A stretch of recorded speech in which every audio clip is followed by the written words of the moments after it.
साले अंदर ही मर जाइबे। तारे कहले रानी ना हम ये बात पापा के मत बताई हा। हम ना बताई नहीं है भाई।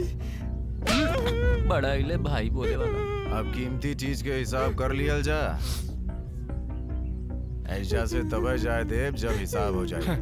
साले हम तो खाली 100 रुपया मांगले रहनी। कैसन 100 रुपया? खाद के बोरी के। कौन खाद के बोरी के? जॉन सज्जन तोहरा के ट्रक लावे खातिर देले रहा। ओ हाँ हाँ हाँ हाँ आ गई याद आ गई आ गई आ गई। ई रहल तोहार 100 रुपया। ओ फॉरगेट भाई दवाई के पैसा है? इतना में एक आधा बोरी और आ जाई। अरे ता फिर पापा से कहा बा? बताइए भी मत।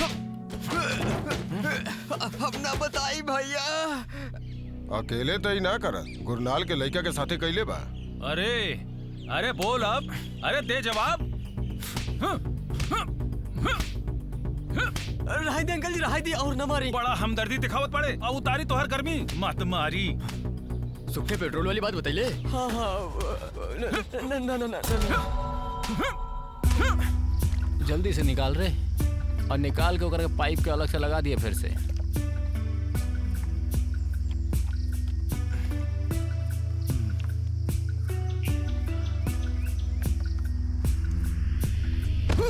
हमारा मोटरसाइकिल से तेल निकल बे। फिर बोल बे कोनो और मां साले की बहुत चर्बी हो गल बाइक राके। हम तोरा के बता देता नहीं, गवाह ना छोड़ के चाहिए, समझ ले। मन तक रदबा अभी मार दी साले के। अगर ये मारी ना पूरा थोबड़ा बिगड़ जाई, तार गड़बड़ हो जाई। अबे साले हरामी, तू बन बस सरदार, तू बन बस सरदार। एकरा बहिन के खाली हमके ना पता रहे, पूरा गांव के पता रहे। खाली हमने के पता रहल तो पूरा गांव के बतौले के का जरूरत रहल? हाँ? चाकू कहाँ हरे?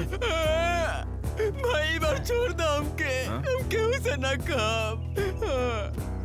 सजा देबो पर फीस भाई हर शनिवार। ठीक बा। और भैया ठीक बनी? ई लीजिए रवा खातिर। तोहके देख के ऐसा लागत बा कि आज शनिवार है। भैया जी, वाह भाई।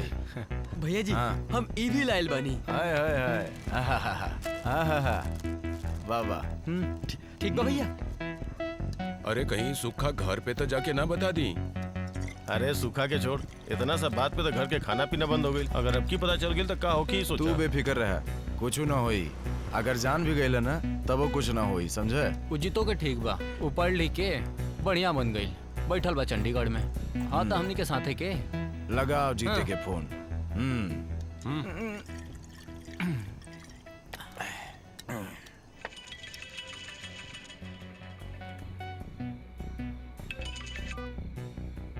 हमार याद कैसे आ गई? सब ठीक बना? अरे ठीक तो बा भाई, इला फोगाट से बात करो। हेलो जनाब, अब बता भी दी सरकार। अरे कहाँ के सरकार, सवेरे मोती के बाबूजी कूट दिए। पहले सवेरे 7 बजे कुटला, अब फिर घरे आए के। एकरा के देख के ना गांव के जानवर भी शर्मा जाले। जब वो चिल्लाए ले ना तो एकरा लगा कि हमरे के छेड़ा था। तू ऐसा कर, 5-7 दिन खातिर हमरा पास आ जाओ। जब वही मामला ठंडा पड़ जाए तब फिर से घर चल जाइए। यार बात तो ठीक बा तोहार। अच्छा फिर ठीक बा, हम जीते के साथे प्लान बनावा तानी, ठीक बा? आवा तानी घूमे। ठीक बा, ठीक बा, आजा। रख दे। ओके। वो सुक्का फिर आ गई यहाँ पर। कहाँ बा? एकरा बहिन के आज तो सरवा फिर। ये पिंटू वाला जल्दी से बियर के बोतल उठा के भाग भाग भाई, जो दिया से जल्दी। चल चल भागा।